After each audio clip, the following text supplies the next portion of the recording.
The sun was slowly rising above the wide blue ocean. Waves crashed softly against the shore of the small island.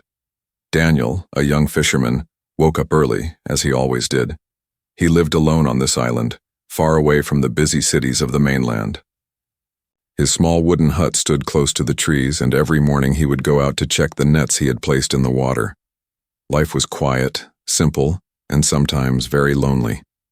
That morning felt different. The storm from the previous night had been strong. The winds had screamed like wild animals, and the rain had fallen so heavily that Daniel had feared his hut might break apart. But the storm passed, and now the air smelled fresh and sharp, the way it always did after heavy rain. Daniel expected to find broken branches, fallen coconuts, and maybe even some debris washed up by the sea. What he did not expect was something mysterious, something that would change his life forever. As he walked along the beach, Daniel noticed strange shapes in the sand. At first, he thought they were just marks made by branches or pieces of wood from the storm. But when he bent down to look closely, his heart began to beat faster. They were footprints. Large, unusual footprints. They were not shaped like human feet. They were longer, narrower, with 3 clear marks at the front, like claws or toes. The sand was still wet, which meant whoever had made them was nearby. Daniel straightened and looked around. The beach was empty, but the footprints led away from the water and toward the thick trees that covered most of the island. He hesitated for a moment. No one ever came to this island. He had been here for years, and only once or twice had a boat passed by in the distance. So how could there be footprints? His mind raced with questions, but his curiosity was stronger than his fear. Carefully, he decided to follow the trail. The footprints took him deeper into the forest. Birds screeched above him and lizards rushed across the leaves. The path twisted and turned, as if whoever had made the tracks was moving slowly, maybe even limping. Daniel moved quietly, holding his fishing spear tightly. He was not sure what he would find, but he knew it was better to be prepared. After walking for some time, he reached a small clearing. There, half hidden behind large rocks, he noticed something unusual. A piece of metal, shiny and dark, lay broken on the ground. It did not look like anything Daniel had ever seen. It was curved with strange patterns carved across its surface, and it reflected the light in an odd way. He touched it and felt warmth, almost like it had only recently fallen from the sky. His hands trembled. Could it be part of a machine? Or something from a ship? The thought made his stomach twist with nervous excitement. The footprints continued past the broken metal, leading to the mouth of a cave not far away. The cave was dark, damp, and silent. Daniel hesitated again. Every instinct told him to turn back, but something inside him pushed him forward. He had always lived a life without surprises, a life of fishing, cooking, and sleeping. Now, for the first time, he felt the thrill of discovery. He wanted to know what was inside. He stepped slowly into the cave, the spear firm in his grip. His eyes adjusted to the darkness, and he could hear drops of water falling from the roof. The smell of earth and stone filled his nose. Then, suddenly, he froze. 2 glowing blue eyes were staring back at him from the shadows. His heart jumped. They were not the eyes of an animal. They were too human, too intelligent. The figure stepped back, retreating deeper into the cave. Daniel's breath caught in his throat. It was a woman, or at least she looked like a woman, but not completely human. Her skin glowed faintly like the surface of a pearl. Her hair fell long and silver, almost reaching her waist, and her face, though beautiful, had sharp lines and markings that shone faintly under the dim light. She was dressed in torn fabric, strange and foreign, and her hands trembled as she held them close to her chest. Daniel raised his free hand slowly, showing her that he meant no harm. "It's okay," he whispered, though he doubted she could understand him. The woman hissed softly like a frightened animal and pressed herself against the wall. Her eyes darted toward the entrance, as if she feared he would call others. But Daniel was alone, and she seemed to realize that too. For a long moment, they just stared at each other, the fisherman and the alien woman. Silence filled the cave, broken only by the sound of water dripping. Daniel felt fear, wonder, and pity all at once. She looked weak, hungry, and lost. Whoever she was, she did not belong here. She had been left behind, forgotten by whoever brought her to this place. Daniel's life on the island had always been lonely, but at that moment he realized he was no longer alone. Something extraordinary had entered his world. He did not yet know if she was friend or enemy, but he knew one thing for sure. Nothing on this island would ever be the same again. Daniel stood frozen at the mouth of the cave. His eyes were locked on the strange woman who was hiding in the shadows. Her glowing blue eyes followed his every move with sharp fear, like a cornered animal waiting to defend itself. The silence inside the cave felt heavy. Only the soft sound of dripping water and the beating of Daniel's heart filled the air. He swallowed hard, not knowing what to do next. Should he run? Should he try to speak again? Something deep inside told him to stay calm. The woman was frightened, not dangerous. Her weak frame, her trembling hands, and the way she pressed herself against the wall made him feel pity rather than fear. She looked lost, abandoned, and alone. Daniel slowly lowered his fishing spear to the ground. He lifted his hands, palms open, to show he had no intention to hurt her. "It's okay. I won't harm you," he said softly, though he knew she could hardly understand his words. Still, his tone mattered. His voice was gentle, steady, filled with warmth. The woman tilted her head, her glowing eyes narrowing as if she was trying to judge his honesty. She made a sound, something between a hiss and a whisper, in a language Daniel had never heard before. It was soft, almost melodic, but broken by fear. Daniel took one cautious step forward. The woman instantly flinched, pressing herself deeper into the shadows. He stopped immediately, not wanting to push her too far. Instead, he reached into the small leather bag slung over his shoulder. From it, he pulled a piece of bread he had carried for his morning meal. Slowly, he placed it on a flat stone in the center of the cave, then stepped back.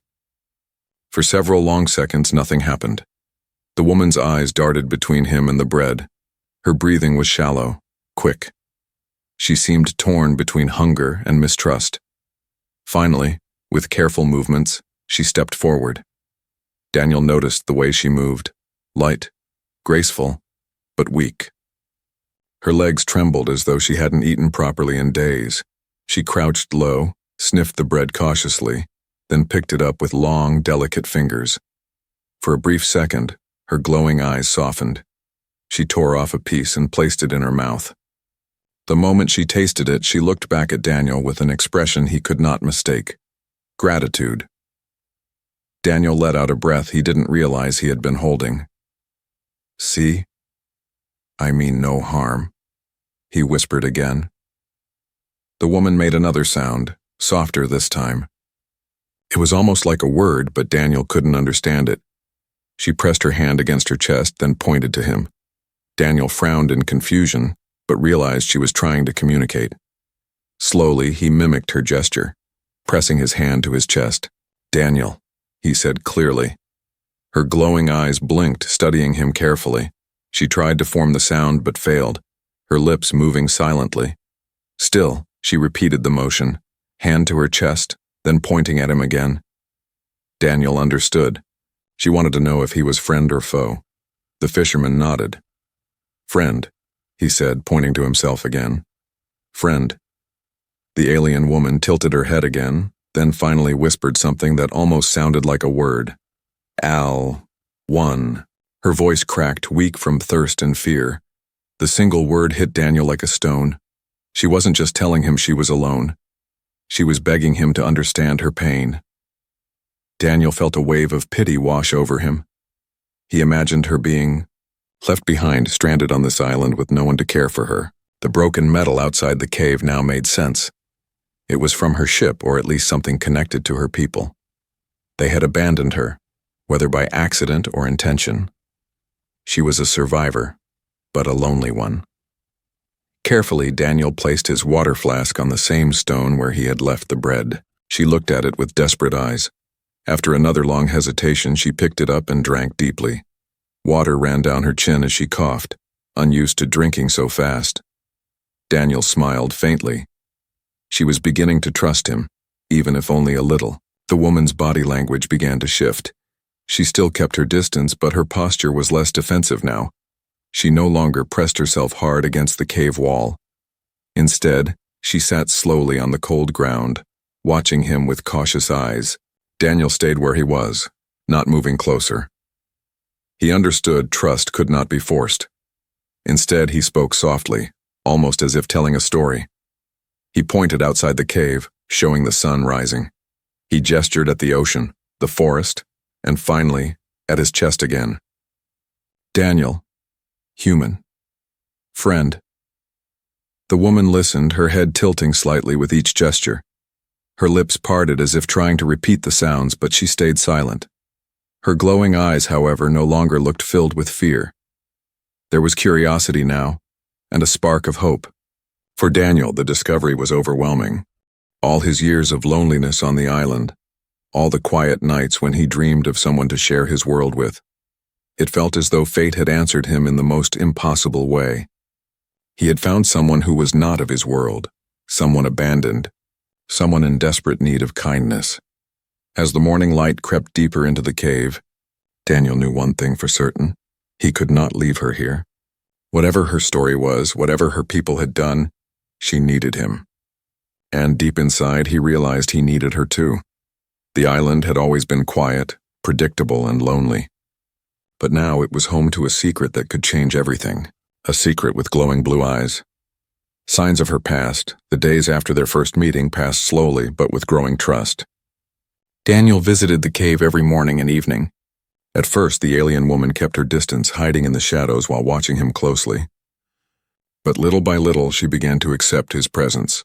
When he brought food, fish, fruit, or bread, she no longer hesitated as much.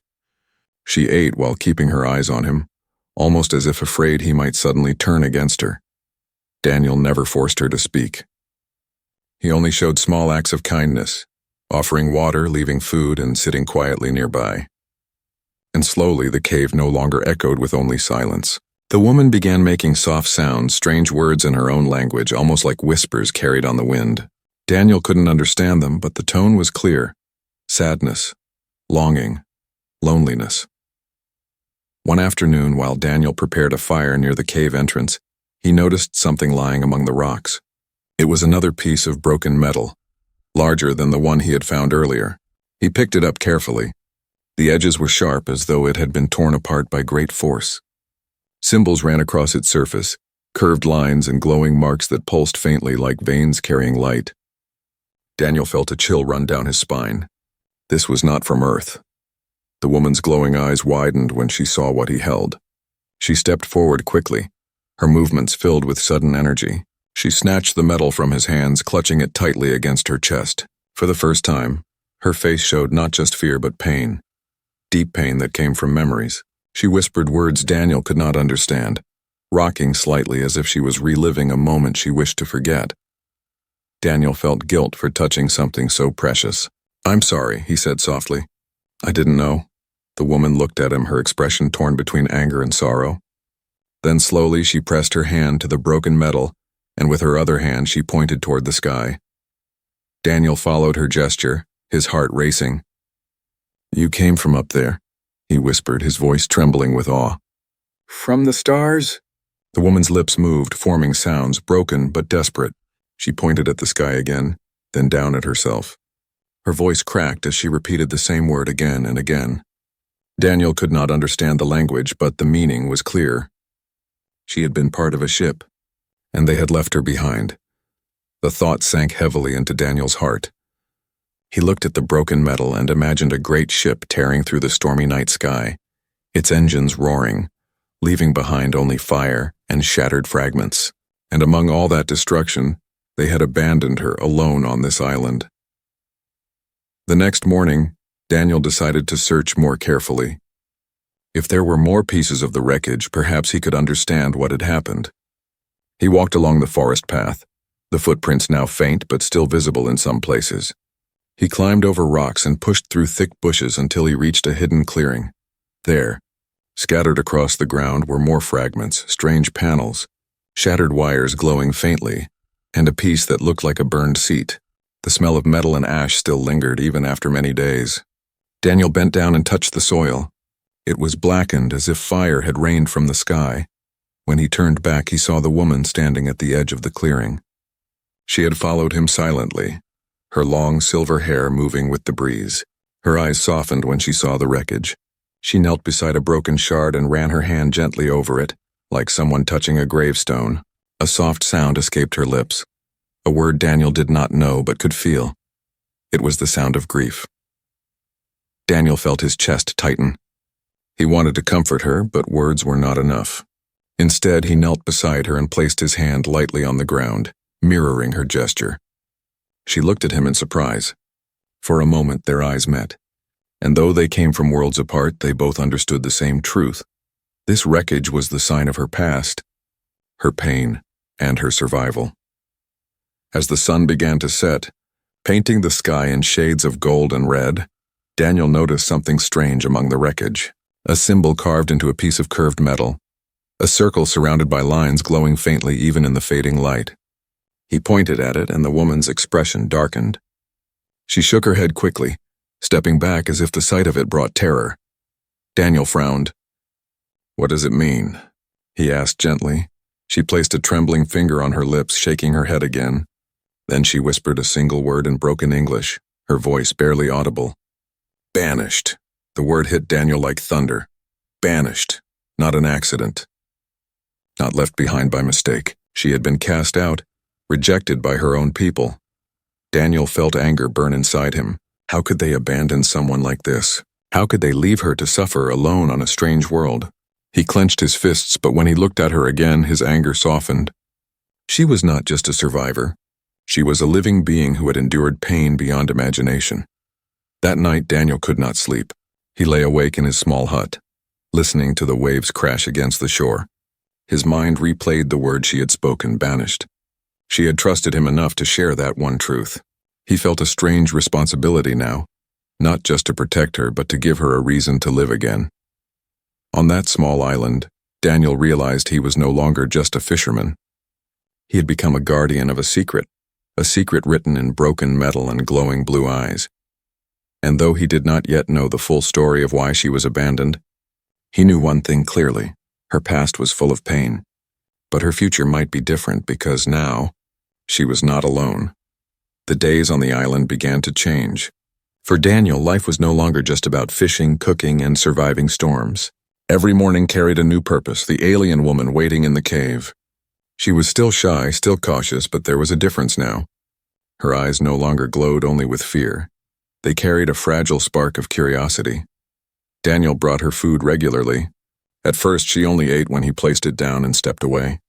But slowly, she started taking it while he remained close. One morning, he offered her a piece of roasted fish with his hand. She stared at it for a long time, her glowing eyes moving between the food and his face. Finally, with trembling fingers, she reached out and took it. Her skin brushed against his, cool and soft, and Daniel felt a quiet victory. He smiled warmly. "See, friend," he said gently, repeating the word she had heard before. The woman hesitated, then whispered the word back, broken and soft. "Friend." The sound filled Daniel's chest with warmth. It was the first word she had repeated clearly. She was trying, and she trusted him enough to try. Over the next days, Daniel decided to teach her more simple words. He pointed at himself. "Daniel," then at her. She looked confused at first, but after a moment she touched her chest lightly and whispered, "Lyra." The name rolled off her tongue like a song. "Lyra," Daniel repeated, testing the sound. She gave a faint nod, confirming it. From that day, she was no longer just the woman. She was Lyra. They began sharing more small exchanges. Daniel would point at the sky and say, "Sky." She would tilt her head, repeat the words slowly, then give him a word in her own language. The sounds were strange, musical, but Daniel repeated them anyway. Sometimes she laughed softly at his clumsy attempts, the sound delicate and shy, like a bird singing at dawn. But trust was not built in one step. One evening, Daniel tried to walk deeper into the cave while bringing food. Lyra's reaction was instant. She stepped back quickly, her hands raised in alarm, her body trembling. Daniel stopped immediately. He raised his hands in apology. "Okay, no cave. I understand." He placed the food down and stepped outside. Later, as the fire crackled near the entrance, Lyra sat close enough to let the warmth touch her. Though she kept a few feet of distance, her posture was more relaxed. She watched Daniel as he worked, her glowing eyes softer now, less guarded. Trust was like the tide, coming slowly, retreating, but always moving forward in its own rhythm. One night, as the moonlight spilled across the island, Daniel woke to the sound of movement. He grabbed his spear and rushed out of his hut, fearing scavengers had returned. But instead he found Lyra standing at the edge of the trees, staring at the ocean. Her silver hair shimmered under the moonlight. She looked fragile, yet peaceful. When she noticed him, she didn't run. Instead, she pointed at the horizon, whispering something in her language. Daniel stood beside her, following her gaze. The stars reflected across the waves, endless and beautiful. He realized she was longing for her world, her people, despite being banished, despite her pain. She still carried hope that she wasn't forgotten. Daniel spoke softly. "Home?" He pointed at the stars. "Your home?" Lyra's eyes glistened. She nodded slowly. Then in broken English, she whispered, "Lost." The word hung in the air like a wound. Daniel didn't know how to respond.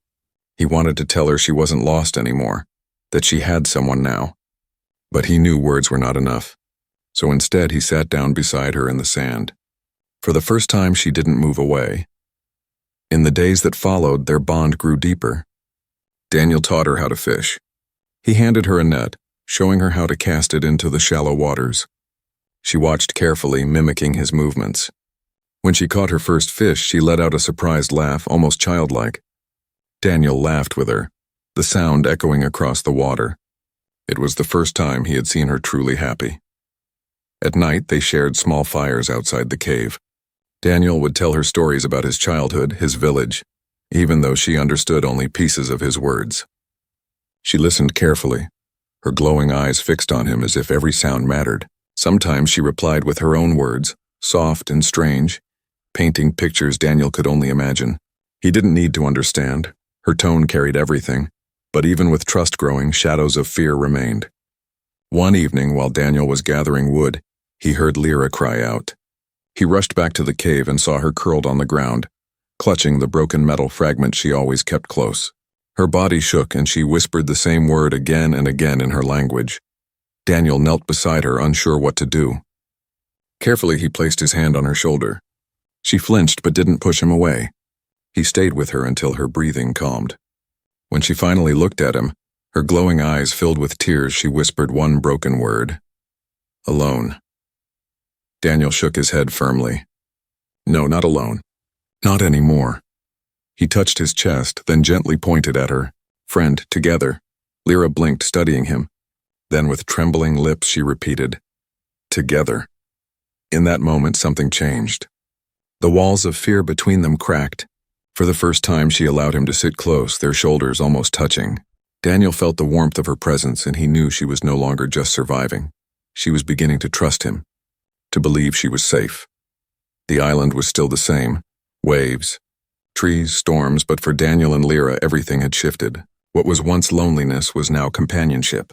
What was once silence was now filled with words broken but full of meaning. And deep inside, Daniel realized something he hadn't dared to think before. He was no longer just protecting her. He was beginning to care for her in ways he could not yet name. The island had grown quiet again after many peaceful days. Daniel and Lyra had begun to share a rhythm, fishing at dawn, gathering fruits in the afternoon, and sitting by the fire at night. For Daniel, it felt like a strange dream, a life where loneliness had been replaced by fragile companionship. Lyra was still cautious, but now she walked outside the cave more often. Sometimes she even laughed softly when Daniel clumsily tried to copy her alien words, but peace never lasts forever. One morning, Daniel was checking his nets near the southern shore when he noticed something strange. On the horizon, beyond the rolling blue waves, a dark shape moved slowly toward the island. At first, he thought it was just driftwood or a distant rock. But as the shape grew larger, his heart tightened. It was a boat. Daniel froze, gripping the net tightly. Hardly anyone came near this island. He had lived here for years without seeing a single visitor. Why now? The boat drew closer.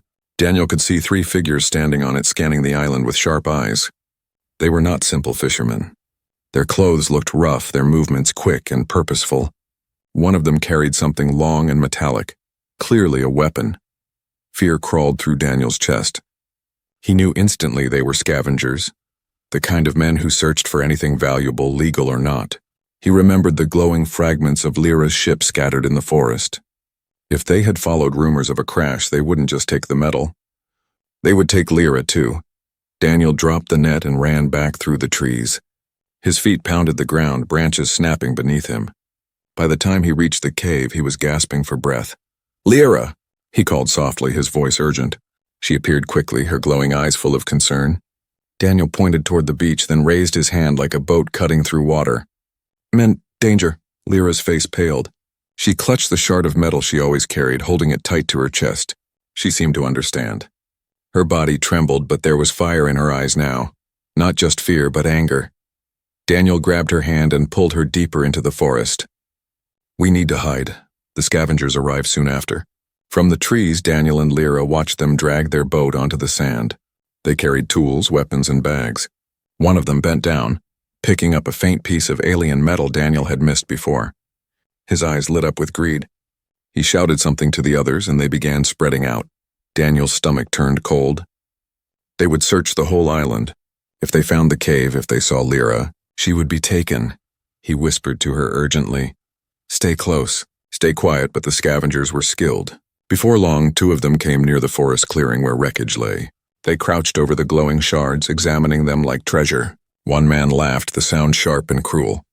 "Worth a fortune," his voice carried faintly across the air. Lyra pressed her hand against her mouth, her eyes wide. Daniel felt her trembling beside him. He placed a steady hand on her shoulder, silently promising he would not let them take her. The scavengers searched deeper, their boots snapping twigs as they moved closer. Daniel knew he had only moments to decide. He couldn't fight them directly. They had weapons and he had only a spear. But the island itself could be his ally. He led Lyra silently through the undergrowth until they reached a narrow gorge where sharp rocks jutted from the ground. Daniel whispered, pointing to the path. "Trap." She didn't fully understand, but she trusted him. When the first scavenger stepped into the gorge, Daniel acted. He shoved a heavy log he had hidden there earlier for firewood. It rolled down the slope with thunderous force. The man shouted, stumbling back as rocks tumbled with it. The crash echoed across the island. The scavengers shouted in alarm, rushing toward the sound. Daniel grabbed Lyra's hand again, pulling her away before they could catch sight of them. They ran through the forest, branches whipping against their faces until they reached a hidden pool near the mountainside. Breathing heavily, Daniel turned to her. "They'll search the whole island. We can't let them find you." Lyra clutched her shard of metal tightly. Her glowing eyes burned with something new, resolve. She spoke a few words in her language, then forced out a broken English sentence. "No. Take and fight." Daniel stared at her. She was right. Running forever was impossible. At some point, they would have to face the scavengers. The sound of shouts echoed through the forest again. The men were getting closer. Daniel gripped his spear tightly, his jaw set. He wasn't just a fisherman anymore. He was a protector. As the sun dipped lower, painting the sky in fire and gold, the scavengers spread across the island, their greed driving them forward. But Daniel and Lyra stood together now, side by side, ready to defend the secret they shared. For the first time since her banishment, Lyra wasn't alone. And for the first time in years, Daniel realized he had something worth fighting for. The sun had almost disappeared beyond the ocean, leaving the island wrapped in long shadows. The scavengers' voices echoed faintly through the forest, rough and greedy. They were searching, breaking branches and striking rocks, convinced that treasure lay hidden in the heart of the island. Daniel and Lyra crouched low near the hidden pool. The cool water reflected the faint glow of her skin, a reminder that she could never truly hide from greedy eyes. Daniel gripped his spear tightly, his breathing slow but heavy.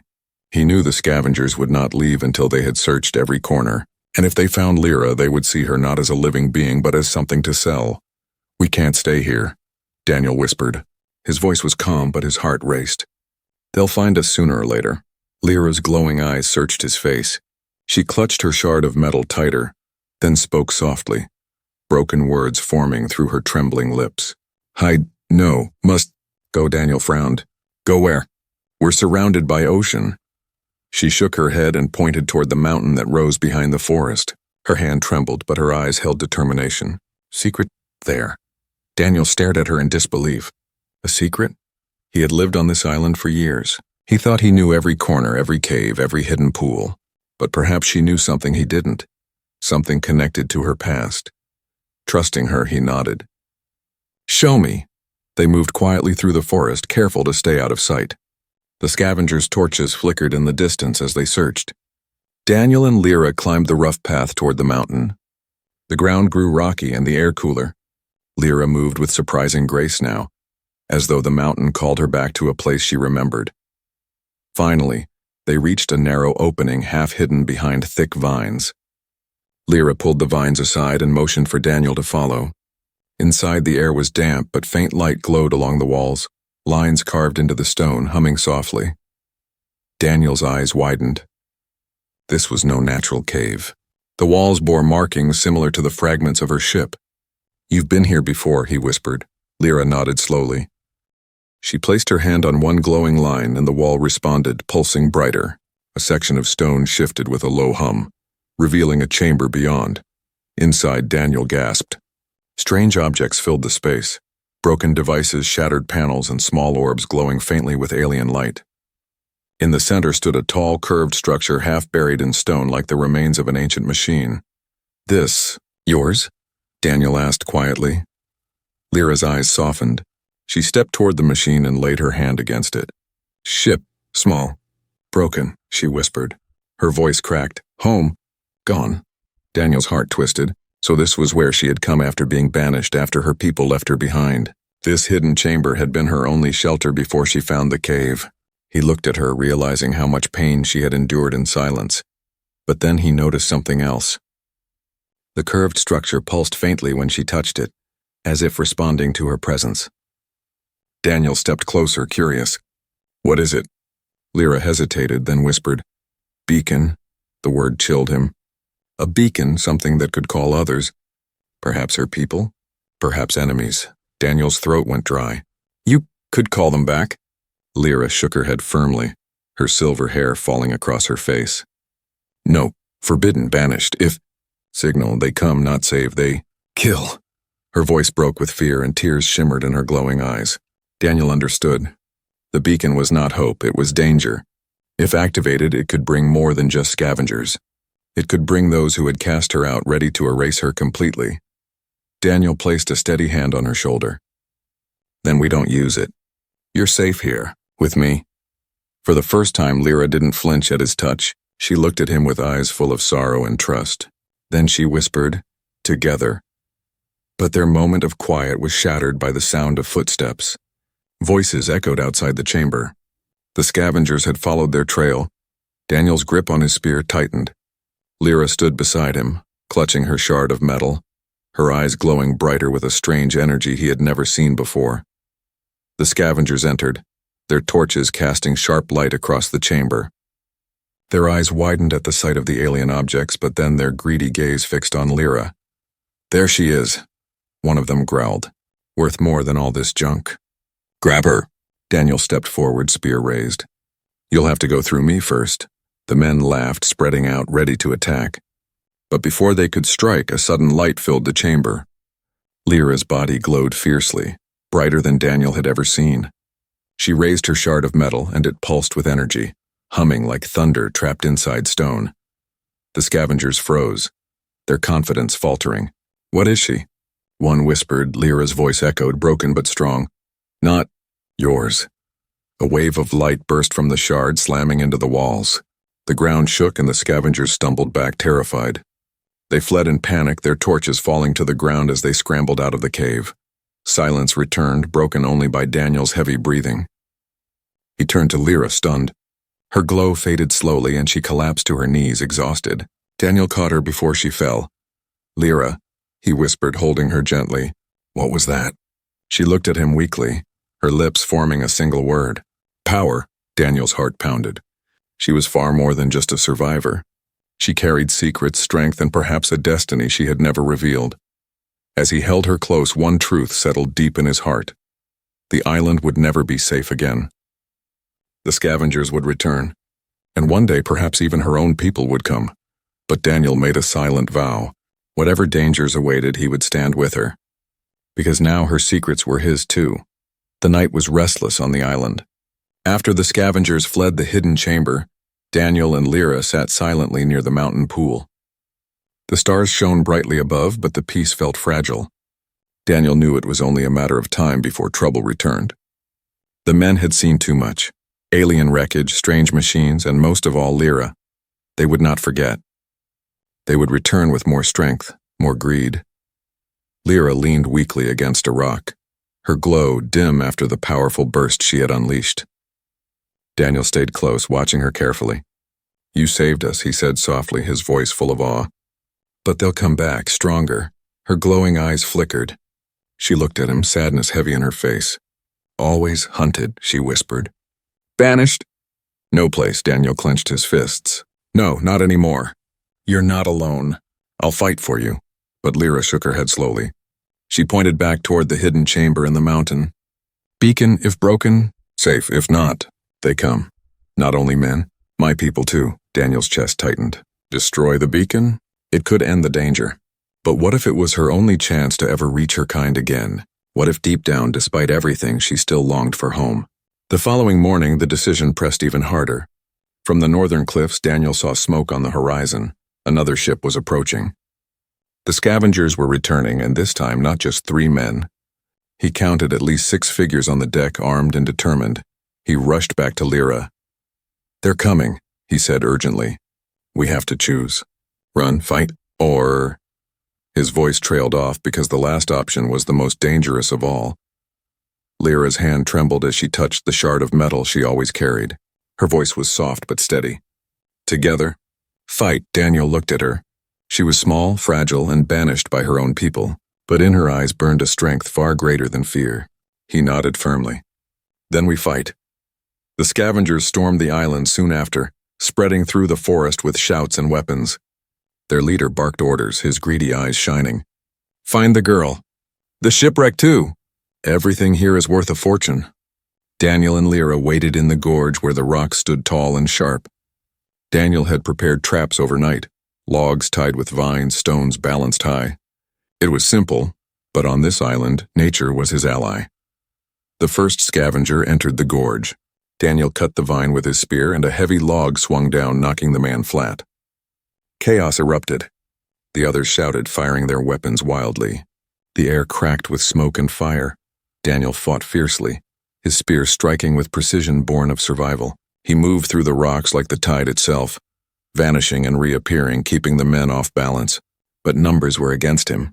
Then Lyra stepped forward. Her shard of metal pulsed with energy once again. Light spread across her skin, glowing brighter and brighter. The scavengers froze in fear as the air around her shimmered like heat waves. With a cry that echoed through the gorge, she unleashed her power. A wave of light burst outward, knocking the men off their feet. Their weapons fell uselessly to the ground, smoking as if burned by unseen fire. The scavengers scrambled back, terror in their eyes. "She's a monster," one shouted. But Lyra stood tall, her glow fierce and defiant. Daniel ran to her side, standing between her and the remaining men. "She's not a monster," he shouted. "She's stronger than any of you." The men hesitated, fear battling their greed. Then finally, they turned and fled toward their boat, dragging their wounded with them. The forest fell silent once more. But the battle had cost Lyra dearly. She collapsed into Daniel's arms, her glow fading again. He held her tightly, his heart pounding. "Lyra, you can't keep doing this. It's killing you." Her eyes opened faintly, searching his face. She whispered, "Choice. Mine." Daniel carried her back to the hidden chamber in the mountain. He set her down near the beacon, its faint hum filling the room. Lyra looked at it for a long time, then at Daniel. Tears glistened in her glowing eyes. "If beacon broken, no one finds safe, but never home." Daniel felt torn apart inside. He wanted her to be safe, but he also knew what it meant to lose a home. He took her hand gently. "Lyra, Maybe home isn't where you came from. Maybe home is here. With me. Her lips trembled. Slowly she whispered, "Together. Home." With shaking hands, Lyra raised her shard of metal. She pressed it against the beacon's glowing core. A sharp hum filled the chamber. The light pulsed once, twice, then shattered into silence. The beacon was destroyed. For a moment, nothing moved. The mountain chamber grew quiet, filled only with the sound of Daniel's breathing and the faint crackle of broken circuits. Then Lyra leaned against him, her eyes soft but peaceful. "Safe," she whispered. "No more hunted." Daniel wrapped his arms around her. "Yes, safe. Always." The island returned to silence after that day. The scavengers never came back, and the beacon's glow was gone forever. Lyra no longer looked to the stars with longing. Instead, she walked beside Daniel along the shore, fished with him in the mornings, and sat by the fire at night. She had made her final choice, not to call for those who abandoned her, not to chase a past filled with pain, but to build a future with the one human who had seen her not as treasure, not as a curse, but as a friend. And as waves rolled against the sand, Daniel realized the truth he had felt since the day he first saw her glowing eyes in the cave. He was no longer alone. Together, they had found something greater than survival. They had found a new home.